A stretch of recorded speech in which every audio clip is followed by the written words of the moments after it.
Michael Cohen potentially is implicated in a whole lot of that stuff. If open source reporting is true, we know almost nothing about what he was able to tell prosecutors about that. Mm-hmm. Well, that's why we have to be patient. Ugh, my least favorite thing. Yeah, I know. I know. Yeah, I know. Okay. Thank Thanks, you, Lars. Rachel. Well, in the Michael Cohen case, Donald Trump has much more to worry about now than just Michael Cohen. Trump defenders in Washington, including some Republican senators, have been saying they can't believe Donald Trump committed crimes with Michael Cohen just on the word of Michael Cohen alone, because Michael Cohen is a liar. Now, that is actually now something that we can all agree on. Michael Cohen is a liar, or at least was a liar. Even Michael Cohen agrees on that. He pleaded guilty to lying to Congress. But after Michael Cohen was sentenced today, for the first time in the investigation of the President of the United States, federal prosecutors put out a press release about the case. Robert Mueller's special counsel's office and the U.S. Attorney's office in Manhattan have been showing their work only in court, only in formal legal filings in court and in statements to judges in court. But today, after the court session, where Michael Cohen was sentenced to 3 years in prison, the U.S. Attorney's Office in Manhattan issued a press release saying that Michael Cohen was sentenced to 3 years in prison, which everyone already knew. The press release described every element of Michael Cohen's sentence in detail, which everyone already knew, was already public information. Every detail of Michael Cohen's sentence. But then, at the end of the press release, came the last two paragraphs of the press release, in which we saw that today, federal prosecutors used a press release to tell Donald Trump and tell Republican Trump defenders in Washington that they have much more than the word of Michael Cohen against Donald Trump. The press release announced that the U.S. Attorney's Office, quote, reached a non-prosecution agreement with AMI in connection with AMI's role in making the above-described $150,000 payment before the 2016 presidential election. Now, AMI is the parent company of the National Enquirer, which paid $150,000 to Karen McDougal to buy her story about her sexual affair with Donald Trump. And, of course, Donald Trump's friend, David Pecker, who runs the National Enquirer, planned to never allow that story to be told in print in the National Enquirer or anywhere else. He bought the story so he could own it and so he could then kill it as a campaign favor for Donald Trump. The prosecutor's press release says AMI admitted that it made the $150,000 payment in concert with a candidate's presidential campaign, and in order to ensure that a woman did not publicize damaging allegations about the candidate before the 2016 presidential election. AMI further admitted that its principal purpose in making the payment was to suppress the woman's story so as to prevent it from influencing the election. David Pecker's name does not appear in this press release, but that means, what that press release says means that David Pecker himself told the prosecutors that the money he paid to suppress Karen McDougal's story was paid to prevent it from influencing the election.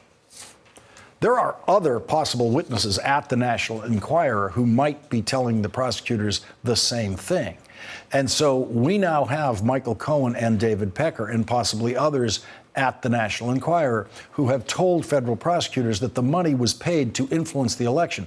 The press release explains that the prosecutor's agreement with David Pecker and AMI not to prosecute the company is because AMI provided, quote, substantial and important assistance in this investigation and its agreement to provide cooperation in the future. Cooperation in the future. The only future that this investigation has about these campaign law violations, the only future it has is a future prosecution of the person referred to as individual one in the prosecutor's case, the President of the United States. The prosecutors have repeatedly described Michael Cohen's election crimes as having been committed in coordination with and at the direction of individual one. And individual one is, of course, Donald Trump. So Michael Cohen was sentenced to federal prison today for doing what Donald Trump told him to do. That makes Donald Trump as guilty of exactly the same crimes as Michael Cohen, and that is why David Pecker and AMI's, quote, cooperation in the future was announced publicly today, outside of the courtroom, outside of any legal filings by federal prosecutors in New York. The judge in Michael Cohen's sentencing session today, having studied the case thoroughly, including every word presented by Michael Cohen and his defense lawyers, announced in court that he believes and accepts every word of the prosecutor's case against Michael Cohen. Every word. Judge William Pauley said, "I've reviewed the revised pre-sentence investigation report and I adopt the findings of fact in that report as my own." In other words, he adopts the prosecutor's view of the evidence as his own. In court today, the judge said Mr. Cohen committed 2 campaign finance crimes on the eve of the 2016 presidential election with the intent to influence the outcome of that election. That's the judge talking. That is the finding of fact of a federal judge. The judge has found that fact after looking at all of the evidence in the Michael Cohen case. Before he was sentenced, Michael Cohen stood and said something that the Trump loyalists in the United States Senate and the House of Representatives and the millions of Trump loyalists around the country should listen to very carefully. Quote, "My weakness can be characterized as blind loyalty to Donald Trump, and I was weak for not having the strength to question and to refuse his demands." Every single Republican senator owes America a recitation of exactly those words, word for word.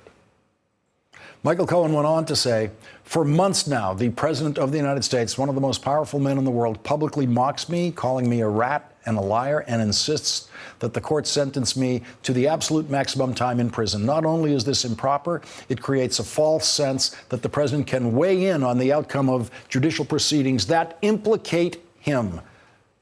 Donald Trump stands implicated tonight in the crimes of Michael Cohen, implicated first by Michael Cohen, then implicated in court, in writing, by federal prosecutors. Today, implicated by a federal judge who has a finding of fact, agreed that Donald Trump directed Michael Cohen to commit federal crimes and that Michael Cohen committed those crimes in coordination with Donald Trump. And Donald Trump stands implicated tonight in the crimes of Michael Cohen by his old friend, David Pecker, the boss of the National Enquirer, who was running an illegal protection scheme for presidential candidate Donald Trump. In court today, Michael Cohen told the judge, "Time and time again, I felt it was my duty to cover up his dirty deeds rather than to listen to my own inner voice and my moral compass." And later, the judge said, "Somewhere along the way, Mr. Cohen appears to have lost his moral compass." No one will ever say that about Donald Trump. Never. No one will ever say that somewhere along the way, Donald Trump lost his moral compass, because no historian will ever be able to find even a moment in Donald Trump's adult life when he had a moral compass. Leading our discussion now, Daniel Goldman, former federal prosecutor who was inside the courtroom today, Jill Wine-Banks, former assistant Watergate special prosecutor, and Barbara McQuaid, a former federal prosecutor. All three are MSNBC legal contributors. Daniel, you had one of the precious spots inside that courtroom today. That transcript reads really dramatic. What was it like to be in that room? It was intense, Lawrence. I've been in that courtroom many times, and ones just like it in that building, hundreds of times. And I've sat through sentencings, and I had at various times to pinch myself, because here we are talking about crimes implicating the President of the United States. And it was a bit of a surreal moment when the judge made I thought, a somewhat gratuitous statement to repeat the line that the prosecutors had included, which is to say that Michael Cohen committed the campaign finance crimes in coordination with and at the direction of individual one. Mm-hmm. And then Michael Cohen's speech was quite emotional and quite intense. And I think what he has demonstrated is that he has been singularly focused on his sort of historical legacy. And whether he mentioned at one point, well, I don't want history to view me as the villain in this case. But the problem, as you pointed out in your open, is that he seems to have neglected the fact that what really drove his sentence were these tax fraud crimes. The heaviest part of the sentence. 100%. Yeah. If he had just had the campaign finance fraud and the lying to Congress, he would have been facing far, far less time. And at the end of the day, he tried to wiggle it and tried to do as much cooperation as he could to clear his name in public, but he didn't want to do the cooperation that he needed to really reduce his sentence in the Southern District. Jill Wine-Banks, your reaction to this press release that the U.S. Attorney put out today, adding all sorts of ammunition, in effect, to the case against the president. As you pointed out, it is really one more piece of the puzzle that has come together where you now have extra corroboration for the fact that Donald Trump was directing this, knew about it, that it was not for any personal reasons, that he tried to keep these women silent. He cannot use the John Edwards defense because it clearly is rebutted by live witnesses, as well as the timing of when he paid off these women.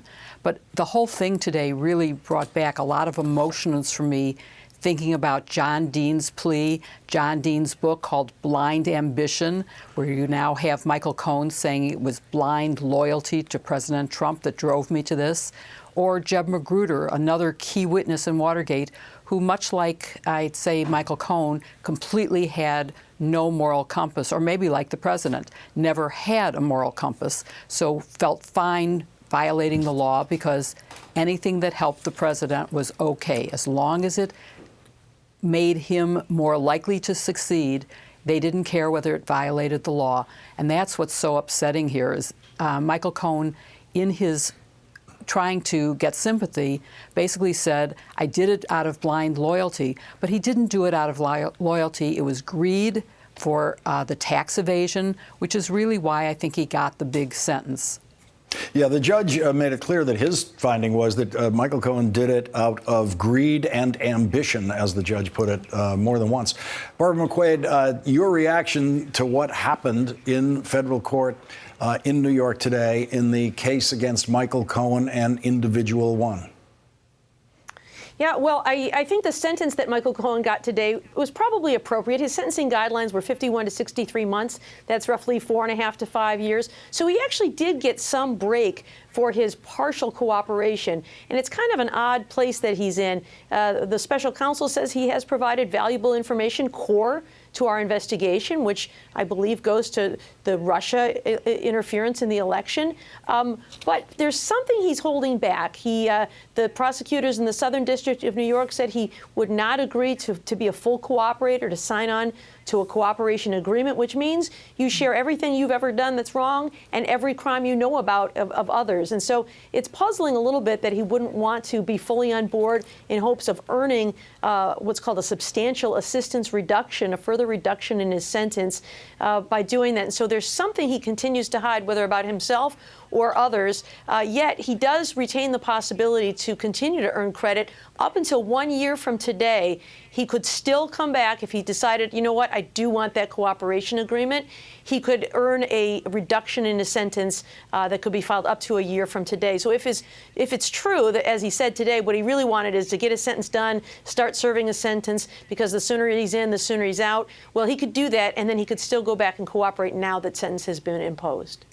Daniel Goleman, is there some sense around the edges of this case that the reason Michael Cohen has not embraced a full cooperation agreement with the federal prosecutors in New York City is that could involve talking about people beyond Donald Trump and beyond his own, Michael Cohen's own immediate culpability, including possible relatives who are associated in various ways with his taxi business? Let's take a step back. His rationale for why he didn't want to enter into a full cooperation agreement is so that he could get this over with and get back to his family. He's not going back to his family now for 3 years. So it doesn't make any sense. And there was no way that he could really have expected to get no jail time and just go back to his family.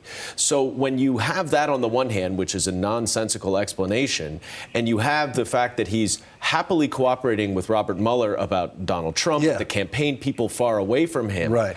It leads someone like me, who has dealt with this for 10 years, to think that there is something that he does not want to talk about. I see two things. One is that it may be, and I don't mean to impugn him by speculating, but it may be that he has committed so many other crimes that it would really increase his exposure too much to the point where 3 years would look great. The other thing is that he does not want to cooperate against people who are very close to him in connection to other crimes. And so you raise the obvious question here, and you mentioned it with Rachel earlier, what is it that he doesn't want to cooperate about? Because I don't buy the explanation that I just want to move on with my life, because right now, where he sits, he's not going to get back to his life for 3+ years. Yeah, you get you get more life back by cooperation than anything else. Jill, Lanny Davis is saying he's been associated with Michael Cohen's defense as a spokesperson. He's been saying today that Michael Cohen shared his congressional testimony, his false testimony. He shared it with the White House. What is that going to mean as this investigation goes forward? Well, I thought he was a little vague in his conversation with Rachel as to whether he told the White House exactly what he was going to say and that it was a lie, or he just said, this is what I'm going to say, and assumed that they knew it was a lie. So that makes a difference. But sharing it is certainly one of those things, like Manafort's sharing information is getting him in trouble now with the special counsel. That certainly would get him in trouble. I also want to point out that I agree with everything that's been said in terms of it doesn't make sense what Michael Cohen is saying as to why he's not cooperating as a full cooperating witness, because our witnesses in Watergate went to jail while they were cooperating with us. They served their time and were finished by the time they were done cooperating with us. And in fact, I sometimes think that John Dean's prison time was really spent in our office working full time to make sure that all the facts came out. So there's no inconsistency that should have stopped Michael Cohen from a full cooperation, except if he's protecting relatives or friends, or there's something so horrible in his background that he cannot tell it fully to the Southern District of New York.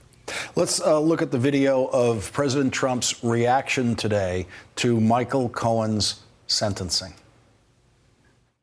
Thank you. Mr. President, Mr. President, in reaction to Michael Cohen's sentencing, is Michael Cohen President? Barbara, I think you could hear those questions. And the final one, did Michael Cohen cover up your dirty deeds? I have a feeling he's going to be hearing that one for a while. Yeah, we'll see what he might want to tweet about it. I think some of the best clues about what Michael Cohen is telling to the special counsel came in the filing that they filed in anticipation of the sentencing hearing today, where they talked about some of the areas that he's been cooperating about. One, as Jill just talked about, it was the phrase they used was circulating his congressional testimony with the White House. And that does suggest of giving them a heads up in perhaps in hopes of getting stories straight, which could get some other people in trouble if they testified consistently and falsely, as Michael Cohen did. And also, one of the things they said in there was that he had provided information core to the special counsel's investigation, which, of course, is links between Russia and the Trump campaign relating to election interference. And so if those are the kinds of things that Michael Cohen is providing information about, then President Trump probably does have quite a bit to worry about. Barbara McQuaid, Jill Wine-Banks, and Daniel Goldman, the lucky one who was in the courtroom today. Thank you all for starting us off tonight. Really appreciate it. And when we come back, Donald Trump's impeachable offenses became even more impeachable today. And all later tonight, we will begin our series of The Contenders. We will be joined by our first Democrat who has announced the creation of an exploratory committee for a possible presidential campaign.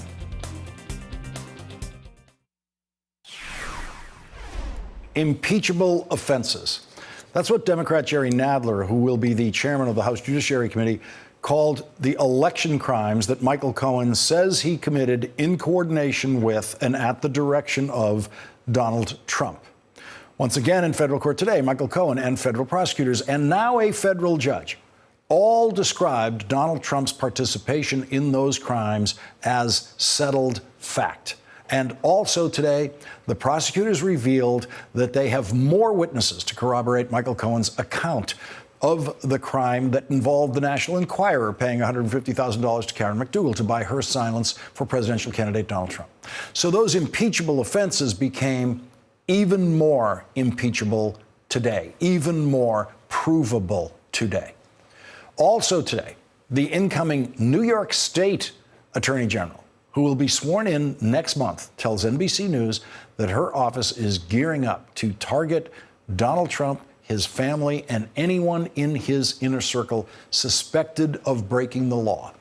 And just a few of those possible investigative avenues include any potential illegalities involving Trump's real estate holdings in New York, the June 2016 Trump Tower meeting with a Russian official, examining government subsidies that the Trump company has received, and whether Donald Trump is in violation of the Emoluments Clause in the Constitution through his New York businesses, and continuing to investigate the Trump Foundation, which the New York State Attorney General has already been investigating. Donald Trump is going to need more lawyers, a lot more lawyers. Joining our discussion now, Ron Klain, former chief counsel and Senate Judiciary Committee and a former senior advisor to President Obama and Vice President Joe Biden, and Jill Wine-Banks is back with us. And Ron, a very rough day for the president in federal court, and what looks like a rough year coming up with the New York State Attorney General.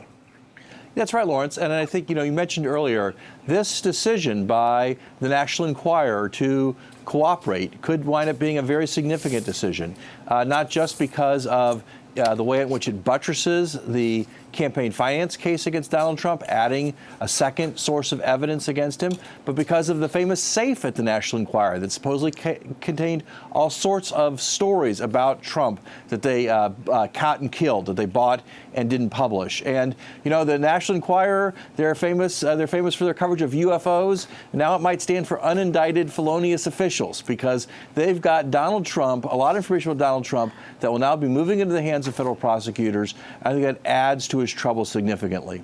Let's listen to Adam Schiff talking about the possibility of actually indicting the president.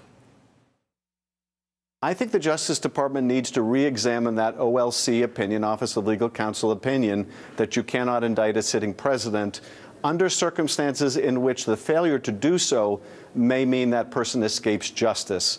Because if it were the case that it was now or never, that if you wait until after the president leaves office, they can no longer be brought to justice, that ought to create certainly an exception to that OLC rule, if not mean revisiting and revising the rule altogether. Jill, you've lived with this issue for longer than any of us, the indictability of a president. You've seen various opinions on it over time. Where do you think we are now on it? There seems to be a lot of shifting opinion now toward the validity of indicting a sitting president. I thought back in Watergate days that the president should be and could be indicted. The evidence was overwhelmingly clear during Watergate. We don't know everything that Mueller knows, but we know enough now to see in plain sight that crimes have been committed by the president. And we cannot have a society where he could escape either because the statute of limitations runs while he's in office, or because he has a speedy trial violation claim that would prevent him from going to trial later on, or because witnesses die in the interim while waiting, and so that there's not enough witnesses to testify. It would be wrong. And so whether we go with the political method, which would be impeachment, in a Congress which has a Senate that will not consider impeachment. Although, again, I think that once the evidence is clear, We would have said that about Watergate, except then you had a tape recording that made it so clear that even the Republicans could no longer support the president and told him he had to resign or he would be convicted in the Senate. So we may get to that point because the evidence is mounting. As you just noted, we have multiple sources saying that he interfered with the election. He did a campaign violation to win the election. That's something the American people should be upset about. And Ron, speaking of tapes, Michael Cohen is known to have taped phone calls and taped discussions with Donald Trump and others. There could be tapes of Donald Trump directing Michael Cohen and coordinating with Michael Cohen to commit these crimes. That could be something that the prosecutors have not yet revealed. There could also be tapes on the National Enquirer end of this. They have been known to tape phone calls. And so the Trump tapes in these particular crimes could be the next stage. They could be, Lawrence. I mean, look, I think that, you alluded to this earlier, that we've been focused the past couple of days, understandably, about these campaign finance violations that Trump directed. But Robert Mueller's indicated that Michael Cohen assisted him on the core of the investigation. That brings us back to Russia and to the possible relationship between Trump and Russia during the campaign. And I think the blockbuster news that came out last week that, Donald Trump was working on this Trump Tower Moscow project all the way through the heart of the presidential campaign. He lied about that. Michael Cohen lied about that in testimony before Congress. Trump himself lied about that publicly. That is still in many ways the main event here. And if there's tapes of Trump and Cohen discussing that, if those tapes we haven't heard about yet around that, that really would be blockbuster information here. Ron Klain, Jill Wine-Banks, thank you both for joining us. Really appreciate it. And when we come back, our very first contender will join us, a Democrat who has started an exploratory committee for a possible presidential campaign. Now, every serious presidential campaign is already underway. The candidates just don't announce it yet. And if you've ever read any history of presidential campaigns, you will know that that they are already underway by this point in time. So we are not jumping the gun here, but we are going to begin now the conversation of what it will be like in America to have a different president, to have a Democratic president. That's next.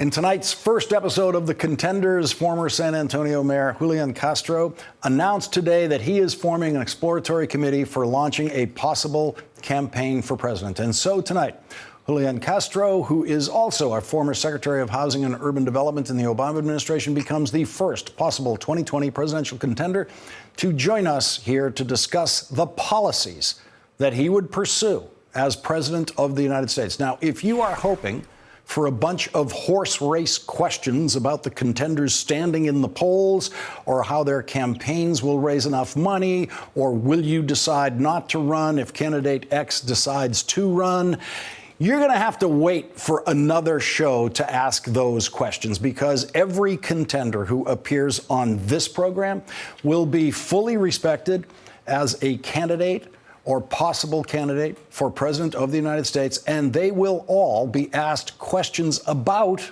of all things, governing the United States of America. This will probably be the only place where the candidates will only be asked about governing policy. And so joining us now in his first interview since that announcement today is Julian Castro, former Secretary of Housing and Urban Development and the former mayor of San Antonio, Texas.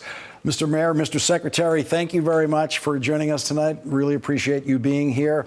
I want to start with what we saw in the Oval Office yesterday. Should the Democrats compromise with President Trump in some way on the border wall in order to continue funding the government? I don't think that they should give him money for the border wall. I think most folks realize that the border wall is not something that's in America's best interest, that it's going to be a waste of time and money. It's not going to be effective. And so I was glad to see, especially incoming House Speaker Nancy Pelosi, stand up in that meeting and make it clear that there's not going to be money for the border wall. Now, I do think that they can compromise to keep the government open, and they've offered a couple of different solutions for that. But funding $25 billion for a border wall, either all at once, as Senator Ted Cruz has suggested, or in the years to come, is not something that that American taxpayers should have to pay for. The other thing is, Lawrence, getting lost in all of this, as you well know, and a lot of your viewers know, is that this president got elected by swearing to the American people that Mexico would pay for the wall. Yeah. And now he's going to shut down the government, he says, and make sure that people that need services from the federal government aren't able to get their services if the government is shut down because they won't pay for the wall that he said Mexico was going to pay for. It's just all around. It doesn't make sense to have that wall, and it doesn't make sense for the American taxpayers to pay for it.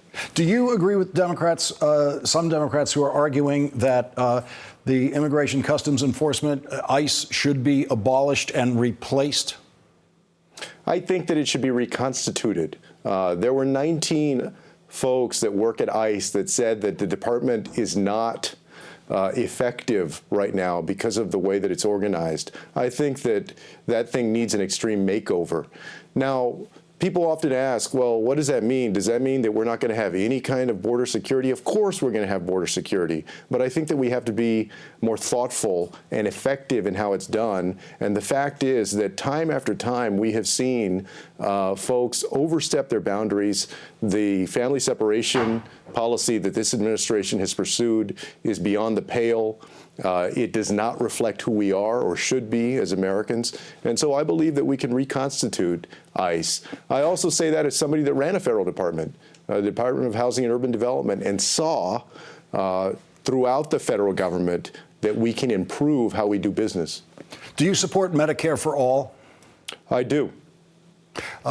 Good. That was quick. The Trump tax cut. Would you repeal the Trump tax cuts? I would repeal the Trump tax cut, yeah. I think it's clear that that tax cut was intended to benefit super wealthy folks and also corporations. It doesn't do anything for the middle class. What we see now are jobs that the president promised would come to the United States. In fact, we're losing jobs, I think, in part because of that tax cut, and also because the president is playing a reckless game and engaging in trade wars with different countries without thinking it through. So, yes, I would repeal that tax cut, and I also believe that we need an approach that is more sensible when it comes to making sure that we protect American jobs. On the trade war you just referred to, the Trump tariffs, these are actually illegal tariffs. The president is using a clause in tariff law that says for national security reasons only, the president can unilaterally change tariffs. He is using that against Canada, for which there's obviously no national security issue. And so what would you do about the Trump tariffs? Well, I think folks can agree that our number one priority should always be to make sure that American workers get ahead, and that also in these trade agreements that American companies get a benefit. There ought to be a mutual benefit. And the thing is that when we're talking about China and making sure that we're able to effectively compete and that they don't cheat, we need the support of other countries. And what's wrong with the president's approach is that it's a very go-it-alone, isolationist approach. And that's what I disagree with. I don't disagree about trying to improve things. I disagree about the way he's going about it. And obviously, it's not producing the results that any of us want. Let me squeeze in a final quick one. What would you want to change about gun safety in America? Well, I believe that we need common sense gun reforms. I believe, for instance, that there's no reason that we don't have universal background checks. There's no reason that somebody who has a history of domestic abuse, for instance, should be able to walk into a gun shop, and buy a firearm. We need to get better about that. We need to get better about a whole bunch of ways that we can make sure that guns do not end up in the hands of people who are dangerous. I also agree with limits on high-capacity magazines. I don't think there's any reason that we need some of those high-capacity magazines or assault weapons. We have seen too many instances of folks using these AR-15s and killing 30, 40 people. That is not who we ought to be as a country. And I think that we've seen in the past the ability to sensibly regulate these things, and that we ought to go back to that. Julian Castro, thank you for being our first contender, and good luck in your exploration of the possibility of running for president. Thank you very much for joining us. Really appreciate it. Thank you. And when we come back, it looks like John Kelly is going to get a few more weeks on the White House payroll now that Donald Trump cannot find anyone in the country, anyone anywhere, to be the next White House chief of staff in the most chaotic White House in history.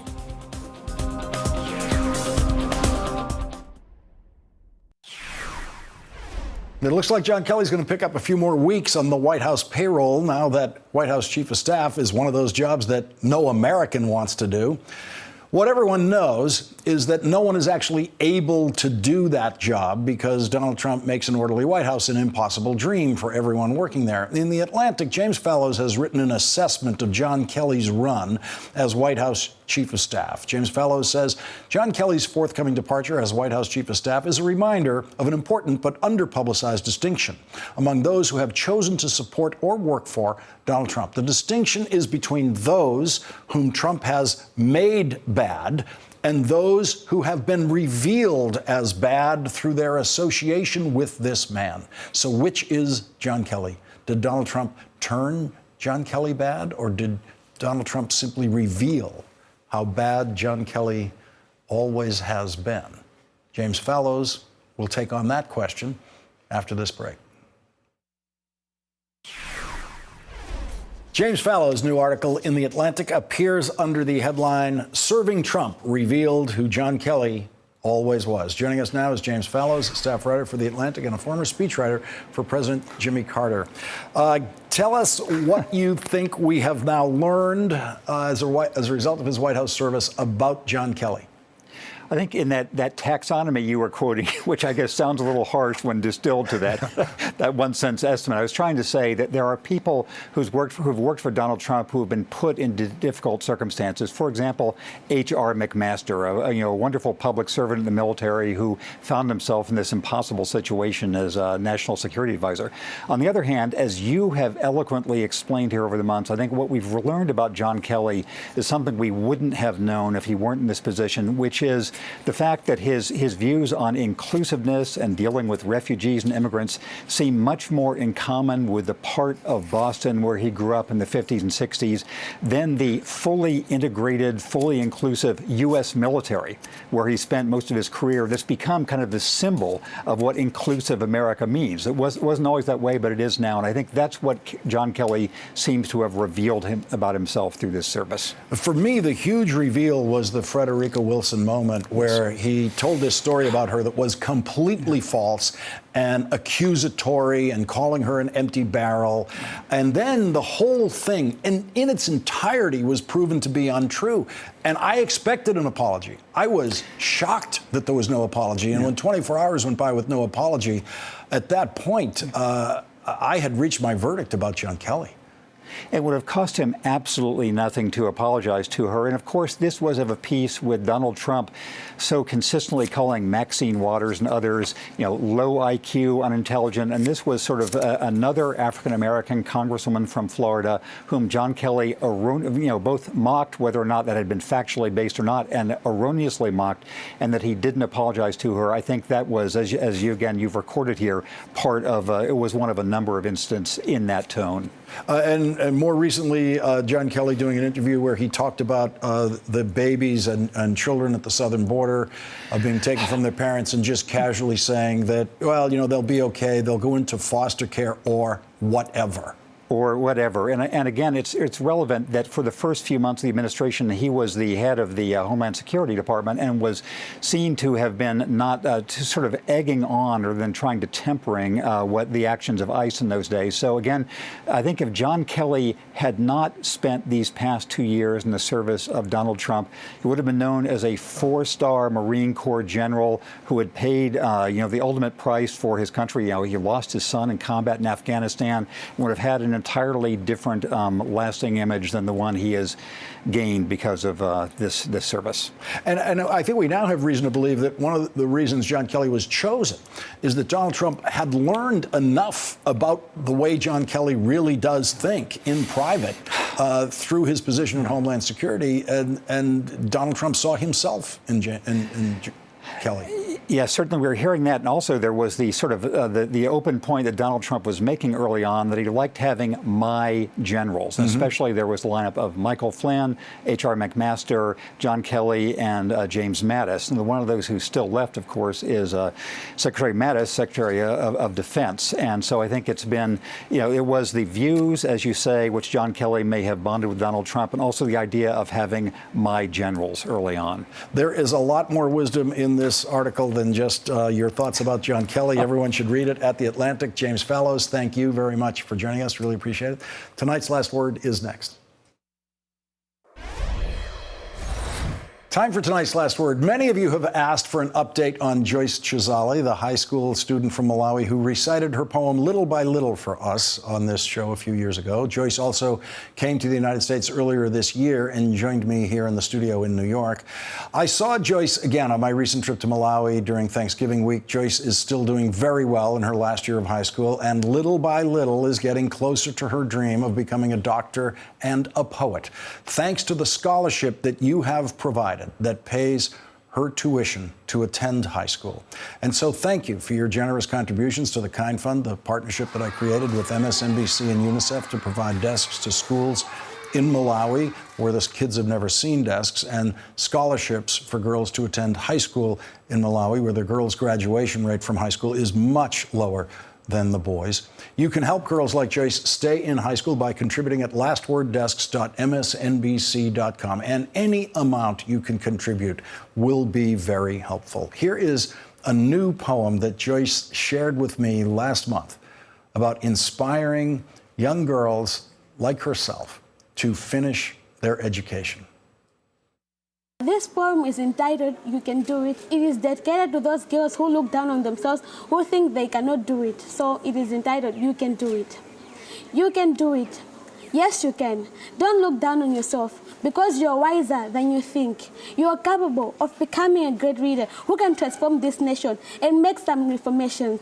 You are unique in your own way, so don't isolate yourself from the rest of the world. You can do it. Yes, you can. Regardless of your sex or your race, you can do it. Thank you. Joyce Chizali gets tonight's last word. The people in the room, they gasped. It then became